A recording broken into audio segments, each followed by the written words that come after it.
Have you ever looked at your bank account 3 days after payday and thought, wait, where did it all go? You didn't buy a yacht, you didn't go on a luxury vacation to the Maldives, you just lived. You bought groceries, paid some bills, grabbed some takeout, and maybe bought a pair of shoes.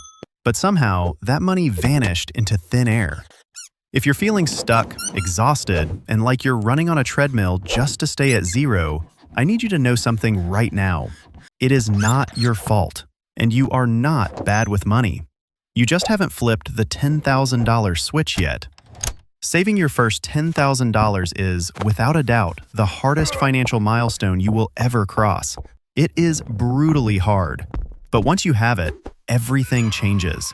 Your stress drop. Stop panicking about unexpected car repairs, and for the first time, you actually feel like you are in control of your life. But here is the problem. Most financial gurus tell you that to save money, you have to be completely miserable. They tell you to stop buying coffee. They tell you to never eat out, never go to the movies, and basically sit in a dark room eating rice and beans until you retire. That is called being cheap. And being cheap is a terrible strategy. It builds resentment, it ruins your social life, and eventually you snap and end up binge spending anyway. In this video, I'm going to show you exactly how I saved my first $10,000. And I did it without being cheap, without giving up the things I love, and without turning into a miserable penny pincher. I just changed how I thought about my money. Let's get into it. The first thing I had to figure out was where my money was actually going. And when I looked closely, I realized I was bleeding cash to something I call the ego purchase. An ego purchase is when you buy something not because it actually brings you joy, but because of what you think it signals to other people. It's upgrading your phone when your old one works perfectly fine just because you want the new camera lenses to show. It's buying a $50,000 car on a $60,000 salary because you want to look successful at stoplights to people you don't even know. We've all done it.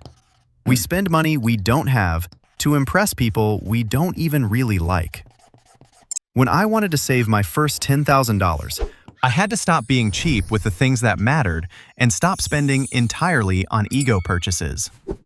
I sat down and asked myself, what actually brings me happiness? For me, it was going out for good food with close friends on the weekends and keeping my gym membership. Those things brought me real value. But buying name brand clothes? I didn't actually care. Having the newest tech? Didn't care. This is the difference between being cheap and being intentional. A cheap person refuses to spend money on anything, even things that improve their quality of life. An intentional person ruthlessly cuts cost on the things they don't care about, so they can spend guilt-free on the things they do.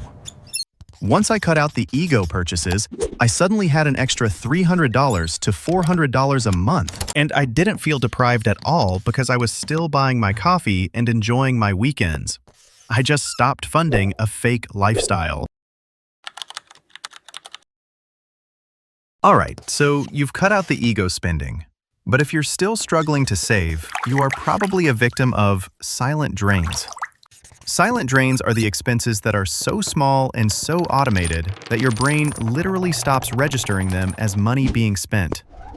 The modern economy is designed to trap you in these silent drains. Let's talk about subscriptions. You sign up for a free trial to watch one specific show. You forget to cancel. 3 years later, you've paid $500 for a service you haven't opened since 2023. That is a silent drain. Then there's the ultimate silent drain of our generation, convenience apps. Uber Eats, DoorDash, Postmates. You order a $12 meal, but by the time the delivery fee, the service fee, the small order fee, and the tip are added, you just paid $23 for a cold burger. If you do that 3 times a week, that's almost $4,000 a year. Let that sink in. $4,000. That is almost half of your $10,000 goal, just gone, simply because you didn't want to drive 10 minutes to pick it up yourself.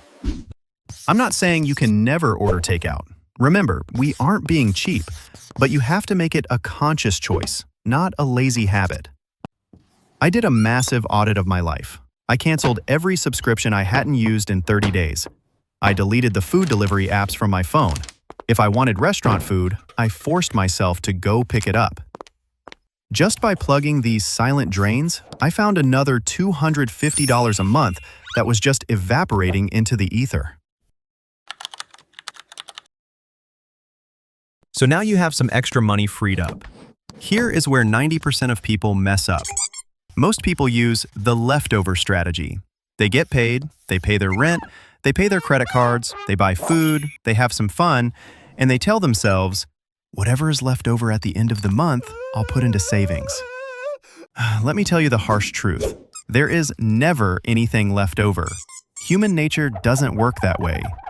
There is a concept called Parkinson's Law, which states that work expands to fill the time allotted. Well, the financial version is that expenses expand to fill the income available.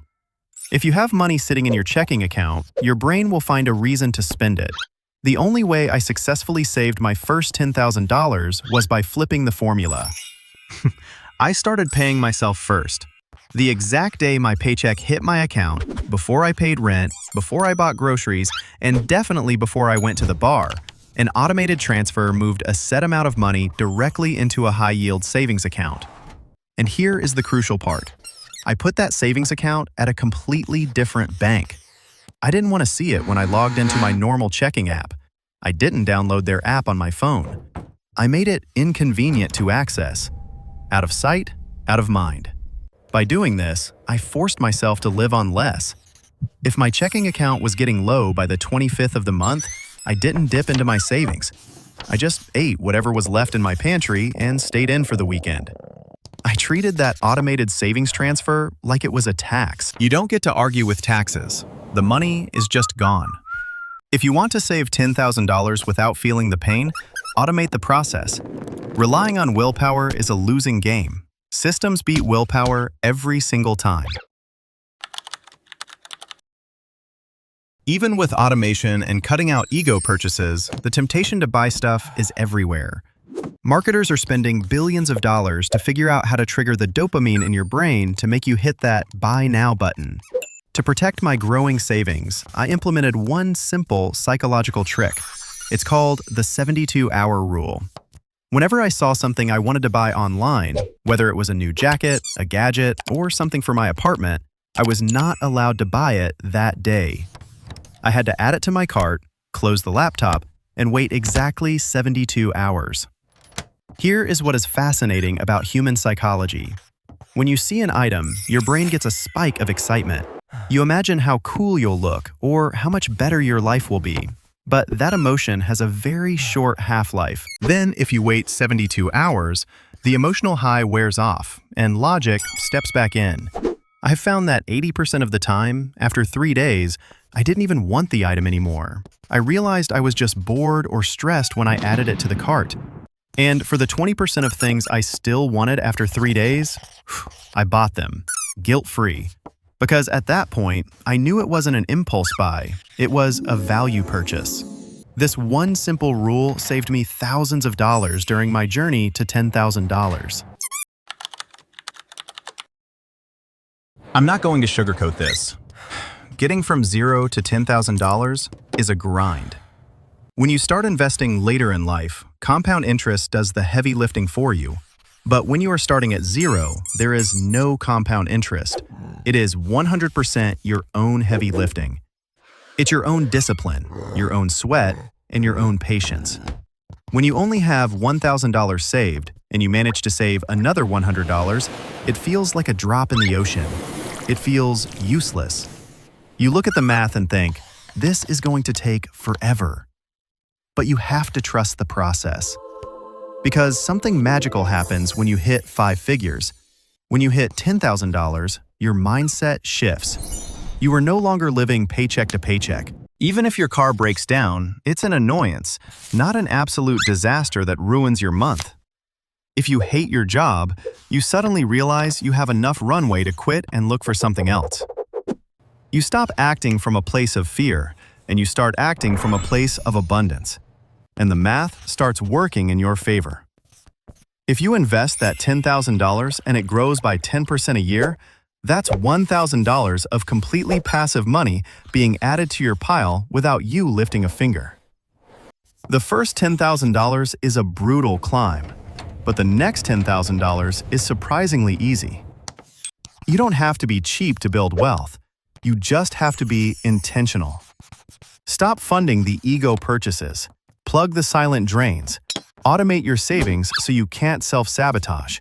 And give yourself a 72-hour cooling-off period before you buy. It takes time, but the peace of mind that comes with hitting that first big milestone is worth more than any impulse purchase you'll ever make.